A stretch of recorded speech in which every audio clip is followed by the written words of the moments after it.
नमस्कार, news fresh के खास कार्यक्रम न्यूज रूम में आपका स्वागत है। मैं हूं ब्रजेश व्यास और मेरे सहयोगी दुर्गेश भटनागर। हम न्यूज रूम में बात करते हैं उन सियासी मुद्दों की जिनकी दिन भर चर्चा होती है। और अगर दुर्गेश आज जो सियासी मुद्दा है और जिसकी सबसे ज़्यादा चर्चा है तो वो है उपराष्ट्रपति रहे जगदीप धनखड़ के इस्तीफे की। बिल्कुल।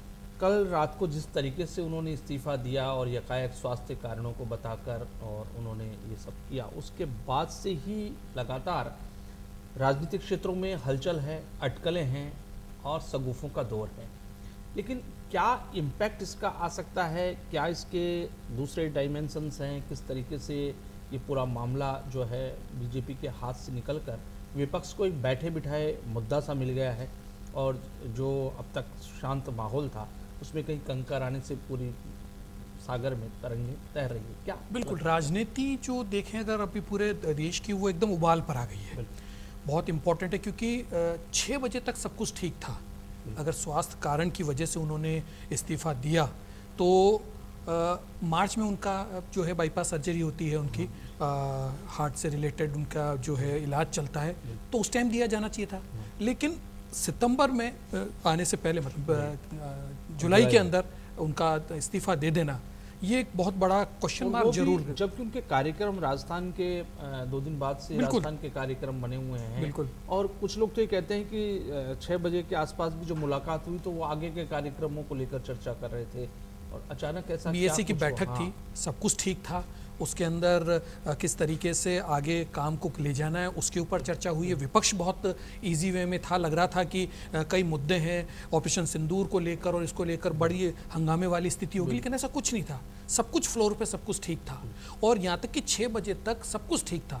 9 बजे यकायक इन 3 घंटों में ऐसा क्या हो गया कि उनको स्वास्थ्य कारणों की वजह से जो है वो इस्तीफा देना पड़ा। तो ये एक बहुत बड़ा क्वेश्चन मार्क, और इसको लेकर पूरा जो विपक्ष है उसको एक बैठे बिठाए मुद्दा मिल गया। और इसी को आज अगर देखें तो पूर्व मुख्यमंत्री अशोक गहलोत ने भी जो है वो बातचीत करी है, हमसे खास बातचीत करी, न्यूज़ फ्रेश से उन्होंने बात करते हुए कहा कि ये मतलब चौंकाने वाला जो उनके लिए अब तक बहुत उनसे हर बात पे वो जो सहयोगी थे वो अचानक कैसे और लगातार गहलोत तो उनके राजस्थान दौरे को लेकर आलोचना करते हैं कि उपराष्ट्रपति जो है वो संवैधानिक पद पर होकर के इस तरह से राजनीतिक सक्रियता की बातें करते। लेकिन दुर्गेश, राजनीतिक सक्रियता की अगर बात करें तो मुझे लगता है राजस्थान में इसका इम्पैक्ट पार्टी को ज़्यादा जो है होगा और उनके इस इस्तीफे का जो असर है वो भी शायद बीजेपी पर सबसे ज़्यादा असर होगा, जैसा लोगों के प्रतिक्रियाएं आ रही हैं। बिल्कुल, देखिए वो जाट कम्युनिटी से आते हैं, किसान वो अपने आप को बताते रहे हैं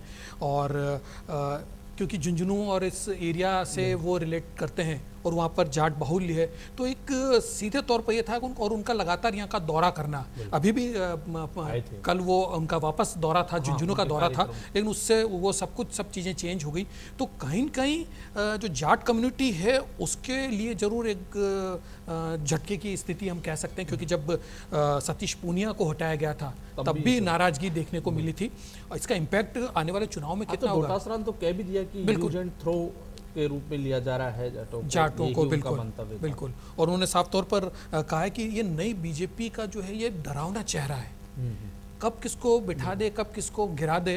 तो उन्होंने उस तरफ भी जो है वो इशारा किया है और उन्होंने कहा कि इसके पीछे कुछ तो कुछ बहुत बड़ा मामला है। रात तक तो फिर भी इतना, क्योंकि 9 बजे के आसपास इस्तीफा हुआ तो इस्तीफा हुआ नहीं हुआ ये सब चीज़ें चलती रही अटके, और जब उन्होंने अपने हैंडल पे ये सब बात एक्सपर कर दी तब क्लियर हुआ।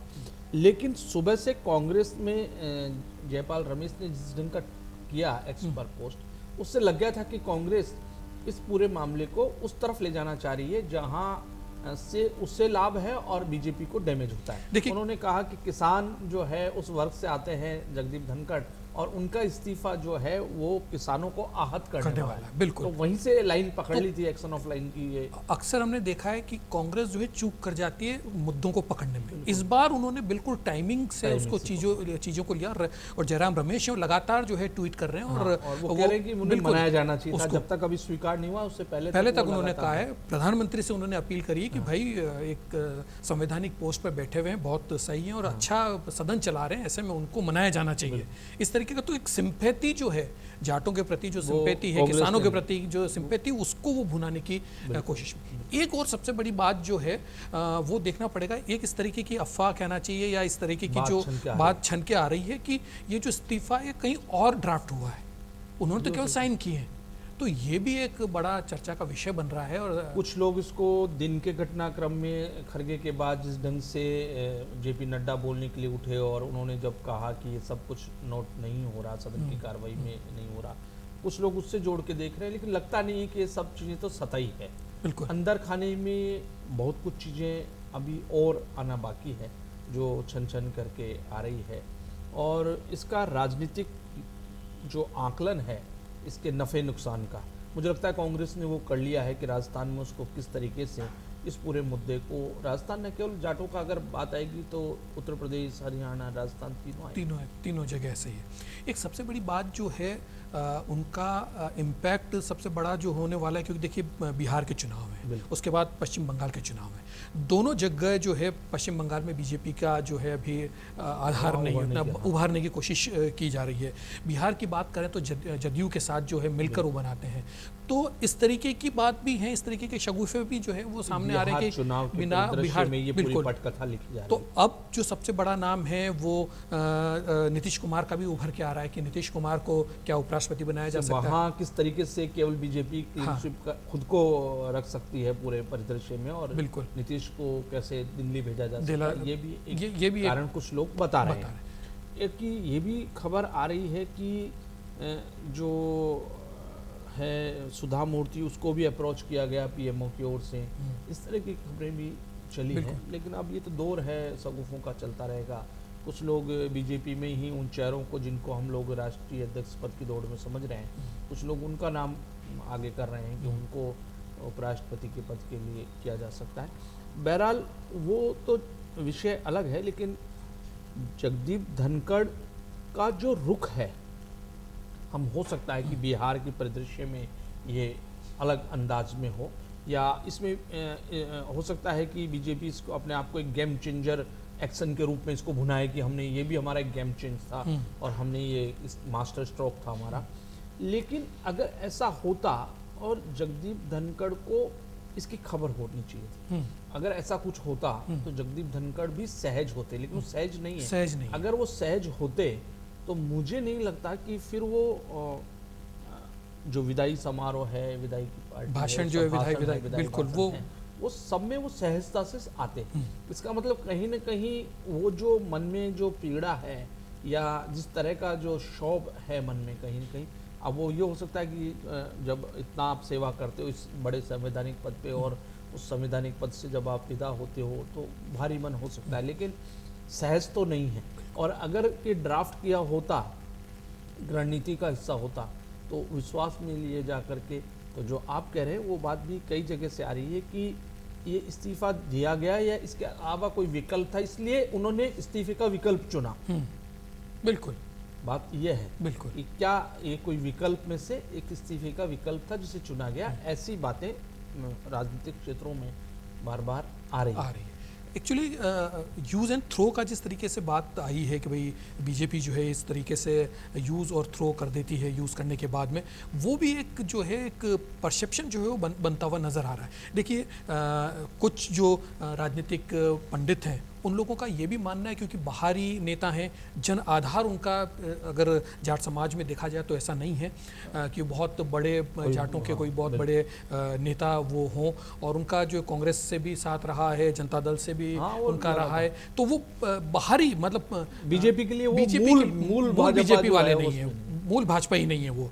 तो वो सारी चीज़ें, तो नफ़ा नुकसान ये भी देखा गया होगा कि क्या इनको अगर हटाया जाता है, अगर बीजेपी के एक अगर अपन उस परसेप्शन को भी अपन देखें कि अगर बीजेपी ये सोच के कि भाई इनको हटा के और इसकी जगह कोई ऐसा चेहरा लाया जाए जिसका इम्पैक्ट जो है वो बिहार चुनाव और उसमें कुछ मिले, तो वो भी जो राजनीतिक पंडित है उनका मानना है कि उससे कोई ज़्यादा बीजेपी को कोई फ़र्क पड़ने वाला नहीं है। लेकिन उनकी नाराज़गी को अगर कांग्रेस बुला लेती है तो एक बड़ा मुद्दा जो है वो उनके सामने जो है वो आता है। तो ये एक बड़ी बात है। लेकिन अभी और कुछ चीज़ें और भी छनने वाली हैं, छन छन के और चीज़ें भी आएगी कि क्योंकि अगर वो सब कुछ जैसा आपने ठीक कहा कि वो अगर सहज होते तो सहजता से वो विदाई भाषण देते, सदन में आते और प्रॉपर वे में चीज़ें जाते, लेकिन वो सारी चीज़ें नहीं है। तो कहीं न कहीं दाल में काला जरूर है और वो अब छन के आएगा तभी पता चलेगा कि आखिर स्थिति क्या थी और क्यों ये सब कुछ हुआ, क्योंकि उनकी नाराज़गी भी समझ में आ रही है। तो वो सारी चीज़ें अब डिक्टेटरशिप के तरह लोग बाग जो विपक्ष है वो लगातार कह रहा है कि प्रधानमंत्री डिक्टेटरशिप की तरह चीज़ों को करते हैं और ये जो फैसला है शायद ये भी उस तरीके के मोटिव से लिया गया है और ये इसीलिए नाराज़गी जो है वो जगदीप धनखड़ की नज़र आ रही है। और इसमें कहीं न कहीं कोई न कोई बड़ा जो लेकुना है वो ज़रूर है, क्योंकि अगर स्वास्थ्य कारणों की तरह की वजह से दिया था कम से कम ये चीज़ तो क्लियर होती भी किया है और एक्स पे लिखा भी है कि ये कोई एम्स की बुलेटिन नहीं आई ऐसी कि वो इतने गंभीर हों कि वो तुरंत इस्तीफा देने की, और ऐसी स्थिति नहीं है कि डॉक्टर ने कह दिया हो कि भाई आपको अब बेड रेस्ट करना पड़ेगा या ऐसी कोई चीज़ हो, क्योंकि आप 6 बजे तक बिल्कुल एक्टिव मोड में रहते हैं, आप पूरा सारी चीज़ें करते हैं, सारी कार्रवाइयों को आप देखते हैं, आने वाली चीज़ों को आप देखते हैं, बीएससी की बैठक लेते हैं और उसके बाद उस बैठक में जो है कुछ और मुद्दों की बात के लिए आप वापस से कॉल करते हैं, वो बीएससी की बैठक भी होती है, सारे लोग वहाँ पहुँचते हैं। लेकिन जो संसदीय कार्य मंत्री हैं किरेन रिजिजू और जेपी नड्डा भी जो है वो नहीं पहुंचते हैं और उसके बाद इसको टाल दिया जाता है। उसको आज मतलब दोपहर 1 बजे तक के लिए बीएससी की बैठक को टाल दिया जाता है, लेकिन उससे पहले न जाने क्या कुछ होता है कि 9 बजे इस्तीफा दे देता है। बहरहाल इंतजार करते हैं अब इस मुद्दे पर, पढ़ते और खुलेगी और पर्दे के पीछे की कहानी सामने आएगी। तब तक हम भी नज़र बनाए हैं, फिर हाजिर होंगे नए मुद्दों के साथ। नमस्कार।